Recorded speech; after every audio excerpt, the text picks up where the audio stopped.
आज का हमारा टॉपिक है पूर्वजों का श्राद्ध कर्म करना आवश्यक क्यों है। इसी के बारे में आज हम बात करते हैं। ब्रह्म पुराण के मतानुसार अपने मृत पितृगण के उद्देश्य से पितरों के लिए श्रद्धापूर्वक किए जाने वाले कर्म विशेष को श्राद्ध कहते हैं। श्राद्ध से ही श्रद्धा कायम रहती है। कृतज्ञता की भावना प्रकट करने के लिए किया हुआ श्राद्ध समस्त प्राणियों में शांतिमयी सद्भावना की लहरें पहुंचाता है। ये लहरें तरंगे न केवल जीवित को बल्कि मृतक को भी तृप्त करती हैं।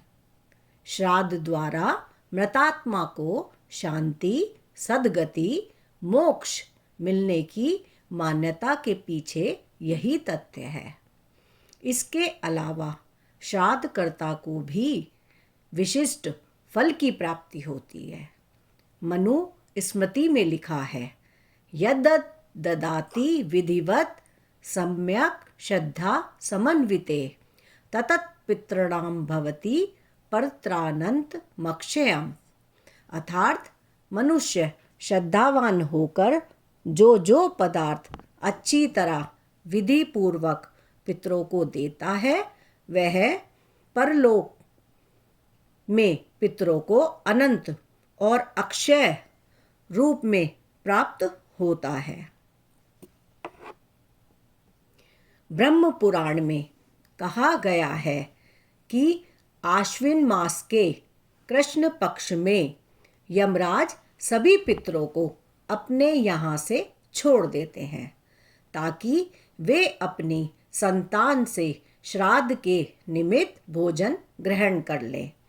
इस माह में श्राद्ध ना करने वालों के पितर अतृप्त उन्हें शाप देकर पितृलोक को चले जाते हैं। इससे आने वाली पीढ़ियों को भारी कष्ट उठाना पड़ता है। इसे ही पितृदोष कहते हैं। पितृजन्य समस्त दोषों की शांति के लिए पूर्वजों की मृत्यु तिथि के दिन श्राद्ध कर्म किया जाता है।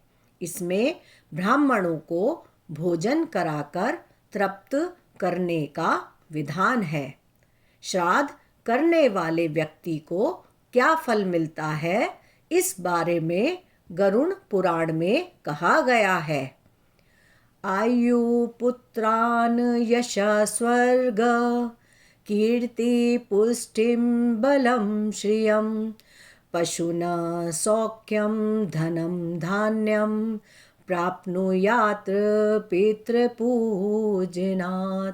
अर्थात श्राद्ध कर्म करने से संतुष्ट होकर पितृ मनुष्यों के लिए आयु, पुत्र, यश, मोक्ष, स्वर्ग, कीर्ति, पुष्टि, बल, वैभव, पशुधन, सुख, धन और धान्य वृद्धि का आशीष प्रदान करते हैं। यम स्मृति में लिखा है कि पिता, दादा और परदादा ये तीनों ही श्राद्ध की ऐसे आशा करते हैं जैसे वृक्ष पर रहते हुए पक्षी वृक्षों में फल लगने की आशा करते हैं। उन्हें आशा रहती है कि शहद, दूध व खीर से हमारी संतान हमारे लिए श्राद्ध करेगी।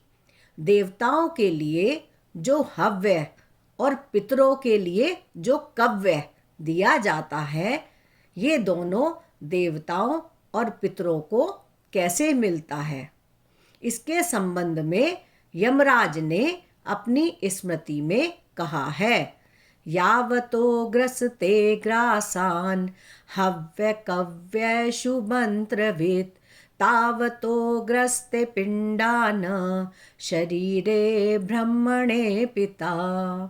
यानी जो देवताओं के लिए हम देते हैं उसको हव्य बोलते हैं और जो पितरों के लिए दिया जाता है उसे कव्य बोलते हैं। ठीक है।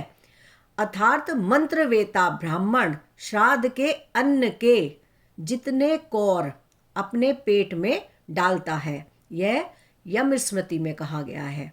उन कौरों को श्राद्धकर्ता का पिता ब्राह्मण के शरीर में स्थित होकर पा लेता है। अथर्ववेद में पितरों तक सामग्री पहुंचाने का अलग ही रास्ता बताया गया है। पितरों के लिए श्राद्ध करने वाला व्यक्ति अलग से आहुति देते समय अग्नि से प्रार्थना करता है। त्वमग्न ईडितो जात वेदो वाढव्यानि सुरभीणि कृत्वा प्रादापितृ भयः। अर्थात हे स्तुत्य अग्निदेव, हमारे पितर जिस योनि में जहाँ रहते हैं तू उनको जानने वाला है। हमारा प्रदान किया हुआ स्वाधाकृत हव्य सुगंधित बनाकर पितरों को प्रदान करें। महर्षि जावाली के मतानुसार पितृपक्ष यानी आश्विन कृष्ण पक्ष में श्राद्ध करने से पुत्र, आयु, आरोग्य, अतुल ऐश्वर्य और अभिलाषित वस्तुओं की प्राप्ति होती है।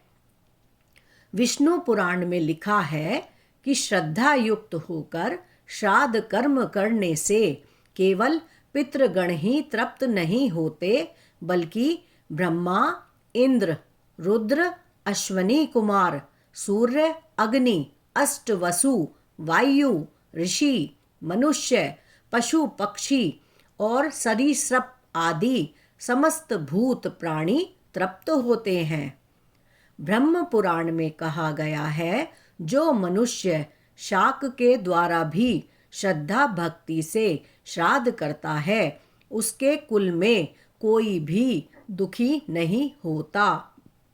महर्षि सुमंतु का कहना है कि संसार में श्राद्ध से बढ़कर और कोई दूसरा कल्याणप्रद मार्ग नहीं है।